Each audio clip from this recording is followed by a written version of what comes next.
Ready చేసుకున్నాం. 10 years back వద్దాం అనుకున్నాం సార్, ఓకే. కానీ సిచ్యుయేషన్స్ రానివ్వలేదు. మళ్ళీ వెళ్ళిపోయి జాబ్స్ చేసుకొని కొంచెం సెటిల్ తను ఇంజనీర్ చేసి కువైట్ లో జాబ్ కూడా చేశాడు. Wow. Kuwait Dubai Dubai sir, దుబాయ్లో. దుబాయ్ శివ అబుదాబిలో జాబ్ చేసేవాళ్ళం. కొంచెం ఫైనాన్షియల్గా సెటిల్ అయిన తర్వాత మళ్ళీ రిటర్న్ వచ్చి అప్పుడు మళ్ళీ ఇండస్ట్రీ కష్టం. ఓకే. సో ఇప్పుడు ఫస్ట్ డే మార్నింగ్ షో ఎక్కడ చూస్తున్నావు సినిమా? సార్ కోనా సార్ ఎక్కడంటే అక్కడ చూస్తాను ఆయనతో పాటు. అమ్మ, నాన్న, మావయ్య వీళ్ళందరూ? నేను అదే అడిగాను సార్, ఊర్లో హైదరాబాద్ రండి మనం అందరం చూద్దాం అంటే, లేదు ఊర్లో వాళ్ళందరూ నేను థియేటర్ తీసుకెళ్ళాలి, మేము ఊర్లోనే ఉంటామని చెప్పారు పేరెంట్స్. సో అది ఇంకా కంటిన్యూ చేస్తున్నాడు. ఇతనే కాదు, ఊరిని కూడా ఇప్పుడు సినిమా థియేటర్ తీసుకెళ్తున్నాడు.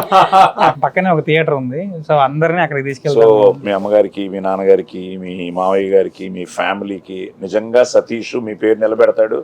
మీరు చిన్నప్పుడు తనని బలవంతంగా సినిమా థియేటర్కి తీసుకెళ్లి సినిమాలు చూపించి తనకి సినిమా పిచ్చి పట్టేటట్టు చేసి ఈరోజు కోన